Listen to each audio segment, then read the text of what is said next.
शिकंजे में अमृतपाल। जी हां, सरेंडर के बाद अमृतपाल सिंह को गिरफ्तार कर लिया गया है। जी हां, रोटी वाले गुरुद्वारे में अमृतपाल सिंह ने सरेंडर किया। अमृतपाल सिंह ने गुरुद्वारे में शरण ली थी। गिरफ्तारी से पहले अमृतपाल सिंह ने गुरुद्वारे में प्रवचन किया। अमृतपाल के बारे में ग्रंथी में पुलिस को जानकारी दी गई है। आपको बता दें कि अमृतपाल सिंह पर आधा से ज्यादा दर्जन मामले दर्ज है। भगोड़े अमृतपाल को डिब्रूगढ़ जेल भेजा गया है। इसी के साथ आपको बता दें कि अमृतपाल सिंह को बठिंडा ले जाया गया, मेडिकल किया गया। अमृतपाल सिंह को पुलिस अब पंजाब लेकर प्रेस कॉन्फ्रेंस की गई है, जिसमें मोगा से अमृतपाल सिंह को गिरफ्तार कर लिया गया है। एनएसए के तहत अमृतपाल सिंह को गिरफ्तार किया गया है। बड़ी जानकारी आपको बता रहे हैं कि भगोड़े अमृतपाल सिंह को आखिरकार पुलिस ने अब गिरफ्तार कर लिया है। अमृतपाल सिंह ने सरेंडर किया है। गुरुद्वारे में अमृतपाल सिंह ने शरण ली थी, जिसके बाद से ही पुलिस ने अब अमृतपाल सिंह को गिरफ्तार कर लिया है। इसी बीच आपको बता दें कि एनएसए के तहत ये गिरफ्तारी की गई है।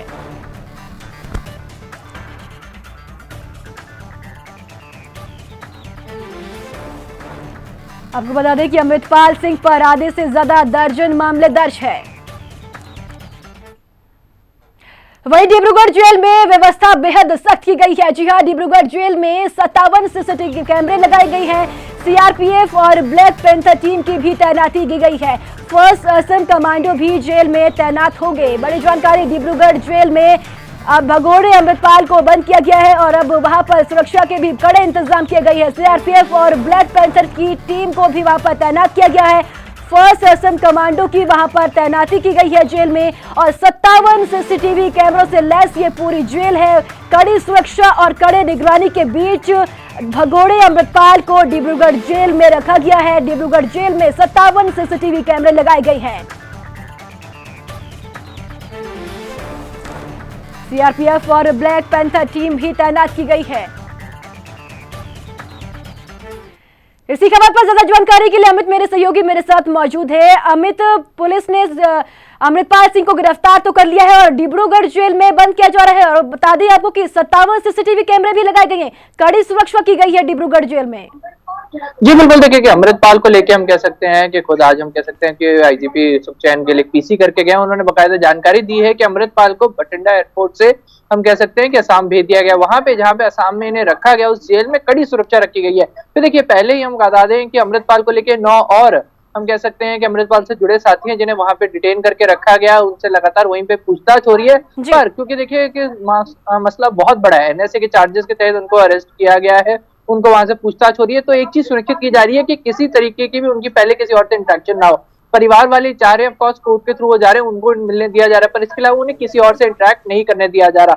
जेल में उनको एक अलग बैरक में रखा गया है, वो आपस में ही इंटरेक्ट कर सकते हैं। उसके अलावा उन्हें असम जेल में और किसी कैदी से नहीं मिलने दिया जा रहा। कोशिश की जा रही है कि जितना हो सके उनसे जल्द से जल्द पूछताछ की। क्योंकि देखिए कई एलिमेंट्स है, क्योंकि जब एनएसए लगाई जाती है तो कई चीजें कंसिडर की जाती है कि आखिर एनएसए के लिए जो कदम उठाए गए कि देश विरोधी गतिविधियां कर रहे थे, तो उनका प्लान कहां तक पहुंचा, कोई बड़ा प्लान था, या जो हम कह सकते हैं उनके अरेस्ट से वो प्लान रुक गया, क्या पंजाब का माहौल खराब करना चाहते थे। क्योंकि ये एक फैक्टर हमेशा ध्यान में रखना होगा, पंजाब एक बॉर्डर सूबा है और वही पाकिस्तान से लगता हुआ बहुत ही एक्टिव बॉर्डर। यहाँ से नशे आते हैं, यहाँ से हथियार आते हैं, और इसमें अगर पंजाब डिस्टेबलाइज होता है तो इससे पूरे देश को खतरा है। और इस डिस्टेबलाइजेशन के प्लान में इनके पीछे कौन था? क्या ये खुद से प्लान बना रहे थे? क्या ये खालिस्तान के लिए जो बार बार नारा करेंगे सारे खालिस्तानी समर्थन हैं, क्या ये सिर्फ खालिस्तानी के लिए था, या फिर इसके पीछे कोई और बड़ी साजिश थी? क्या वो कुछ और करना चाहते, क्या वो पंजाब को स्टेबलाइज करना चाहते थे? ये सब चीजें अब हम कह सकते हैं कि छानबीन में रहेगी। तो अब अमृतपाल को भी असम जेल भेज दिया गया है। वहां पे हम कह सकते हैं कि अब आगे की पूछताछ खुद हम कह सकते हैं एनआईए और सेंट्रल एजेंसी करती हुई नजर आएगी। पंजाब पुलिस भी रिमांड पर ले सकती है अमृतपाल को पूछताछ के लिए?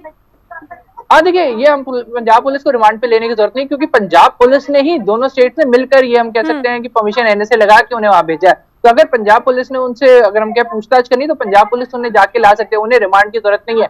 क्योंकि अभी भी अगर हम कहें कि भले ही उन्हें असम जेल में रखा गया हो, पर वो उनको अरेस्ट पंजाब पुलिस ने किया और सारी कार्रवाई अभी भी main under Punjab police supervision ही चल रही है। जी अमित, पंजाब का माहौल कैसा देखने को मिल रहा है? क्योंकि भारी समर्थक है खालिस्तानी अमृतपाल के समर्थन में, वहां पर व्यवस्था किस तरीके की देखने को मिल रही है ताकि माहौल को खराब ना किया जाए पंजाब का?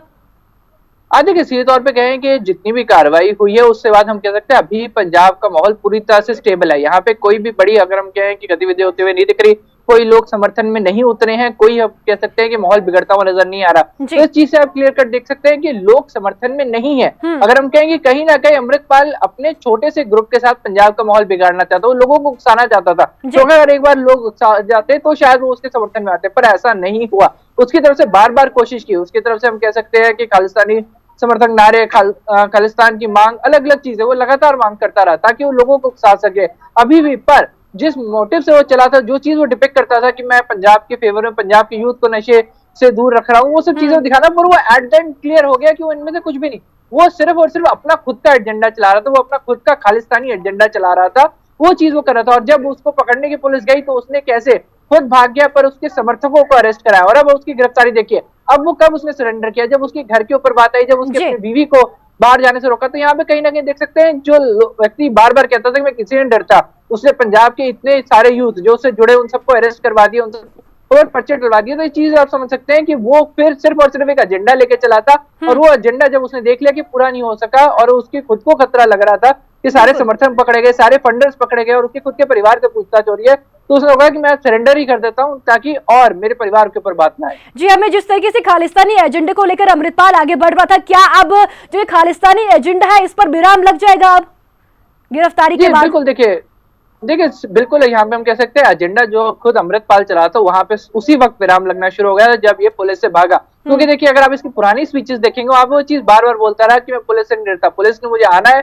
अरेस्ट कर ले, मैं नहीं भागता। पर जब पुलिस एक्चुअल में उसे अरेस्ट करने की तो भाग गया, वो लगातार भागता रहा और 36 दिन तक भागता रहा। और 36 दिन में भी, जैसे कि खुद पंजाब पुलिस ने अभी हमें आईजी ने जानकारी दी कि अभी भी उसने सरेंडर नहीं किया।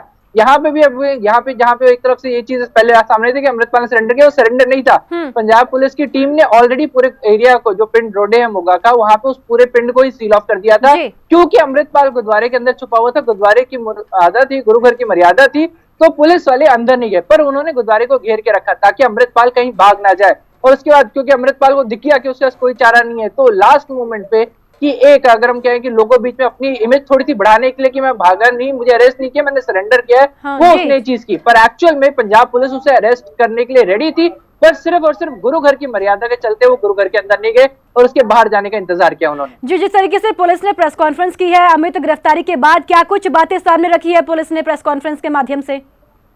हाँ, देखिए, सीधे तौर पे कहें कि जो पंजाब पुलिस की प्रेस कॉन्फ्रेंस, उसमें एक चीज बिल्कुल किया कि उन्होंने एक चीज पे स्पष्टीकरण दिया कि अमृतपाल अरेस्ट हुआ है, ना कि सरेंडर। सरेंडर होता था अगर वो थाने आके सरेंडर करता, ना कि किसी गुरु घर के अंदर छुप के बैठता और फिर बाहर आके बोलता कि नहीं, आप मुझे अरेस्ट कर लीजिए। यहाँ पे आप सीधे तौर पे देख सकते हैं, पंजाब पुलिस 35 दिन से लगातार उसके पीछे थे, उसके ऊपर इतना प्रेशर बन चुका था, उसके हर एक समर्थन को पकड़ लिया था, हर एक समर्थन जो उसे फंड करता था उसे पकड़ लिया, जो उसे छुपाता था, जो उसे बचाता था, जो उसे एक दूसरी जगह तक हम कह सकते हैं लेके जाता था, उसको अरेस्ट कर लिया। तो आप देख सकते हैं अपनी तरफ से उसके सारे रास्ते पंजाब पुलिस ने बंद कर दिए थे और फाइनली उसको पकड़ने के भी इतने नजदीकी पंजाब पुलिस के इनपुट आ चुकी थी। आईजी सुखचैन गिल ने बताया कि उनके पास ऑलरेडी इनपुट आ गई थी कि वो, हम कह सकते हैं, पिंड रोडे में गुरु घर के अंदर छुपा हुआ है, तो उसके लिए उन्होंने तुरंत एक्शन लिया, एरिया सील ऑफ किया, पिंड सील ऑफ किया, उसके बाद गुरु घर को घेरा ताकि अमृतपाल भाग ना सके। अमृतपाल जो भी कहता है कि उसे सरेंडर किया, पर एक्चुअल में पंजाब पुलिस का कहना है कि हम ऑलरेडी उसके पीछे थे और फाइनली उसको आज हमने पकड़ लिया। क्योंकि पहले भी 3-4 बार हमने पकड़ने की कोशिश की थी, पर लास्ट मोमेंट पे वो चकमा दिया आता था, पर इस बार वो चकमा नहीं देने दिया गया। जी, देखिए, पुलिस में पूछताछ करेगी, एनआईए की टीम भी अमित पूछताछ करेगी, किस तरीके से अब कार्रवाई को आगे बढ़ाया जाएगा, क्या कुछ पूछताछ की जानी है अमृतपाल से? देखिए, अब मेन अगर हम कहें कि जो चीजें हैं वो उसकी सबसे पहले तो उसकी जो अपनी, जो हम कह सकते हैं अनंतपुर खालसा फोर्स, उसके ऊपर बातचीत होगी कि आखिर ये फोर्स तैयार क्यों की जा रही थी, इसके लिए पैसा कहाँ से आ रहा था, इसके लिए हथियार कहाँ से है, इसके लिए बुलेट प्रूफ जैकेट्स कहाँ से है। पहला तो सवाल यही है। दूसरी तरफ उसको फंडिंग कहाँ से आई, बाहर से जो हम कह सकते हैं फॉरेन फंडिंग का मसला था उसके ऊपर। उसके बाद फाइनली हम कह सकते हैं एक आईएसआई कनेक्शन भी सामने आया था कि पंजाब का माहौल खराब करने के लिए आईएसआई अमृतपाल को फंड कर रही है, ये भी तो इन सब चीजों के ऊपर हम कह सकते हैं कि उससे पूछताछ होगी और यही 3 फैक्टर्स रहेंगे मेन की आखिर ये चीज यहाँ तक पहुंची गई। तो फाइनली हम कह सकते हैं कि अमृतपाल इस स्टेज तक कहां पहुंचा। देखिए, अमृतपाल एक व्यक्ति था जिसको कोई नहीं जानता था, पर वो दुबई से यहाँ आया, हम कह सकते हैं जो उसकी एक प्रॉपर हम जत्थेबंदी है वो अचानक से इतनी बड़ी हो गई कि उसका इतना रुतबा बन गया। तो रुतबा कैसे बना, वो सब चीजें हैं जिससे पूछताछ की जाएगी कि आखिर इनके इतना बड़ा सपोर्ट मिला कैसे। जी, बहुत बहुत शुक्रिया अमित, महत्वपूर्ण जानकारी साझा करने के लिए।